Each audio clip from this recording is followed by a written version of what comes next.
రాష్ట్రమంతటా దళిత బంధును వెంటనే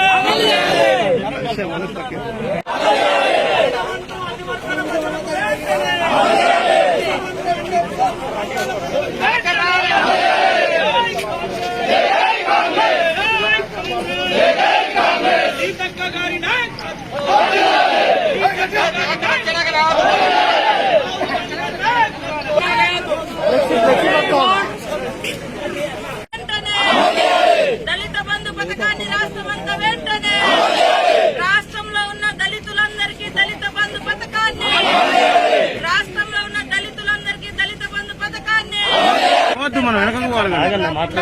ఎలక్షన్ల వరకే పరిమితం కాకుండా దయచేసి రాష్ట్రంలో ఉన్నటువంటి 17 లక్షల దళిత కుటుంబాలందరికీ కూడా వెంటనే దళిత బంధు పథకాన్ని అక్కడైతే ఎట్లయితే ఇస్తూ వస్తున్నారో సేమ్ టైంలో ఇక్కడ కూడా ఇవ్వాలని మీ ద్వారా ప్రభుత్వానికి విజ్ఞప్తి చేస్తా ఉన్నాం. అదే విధంగా ఎస్సీ ఎస్టీ మైనార్టీలు బహుజనులకు కూడా మరి ఇలాంటి బంధు పథకాలను పెట్టి ప్రజలను ఆదుకోవాల్సినటువంటి బాధ్యత ఉందని కూడా తెలియజేస్తూ దళిత బంధు రాష్ట్రం అంతటా వెంటనే విస్తరింపజేయాలి, అందరికీ అందింపజేయాలని మరి మీ ద్వారా కలెక్టరేట్ ద్వారా మరి రాష్ట్ర ముఖ్యమంత్రి గారికి మా జిల్లా కాంగ్రెస్ పార్టీ అధ్యక్షుల వారి ఆధ్వర్యంలో మరి మేమందరం కూడా ఇక్కడికి రావడం జరిగింది. ధన్యవాదాలు. మీరు వచ్చి మా మెమోరాండం తీసుకున్నందుకు.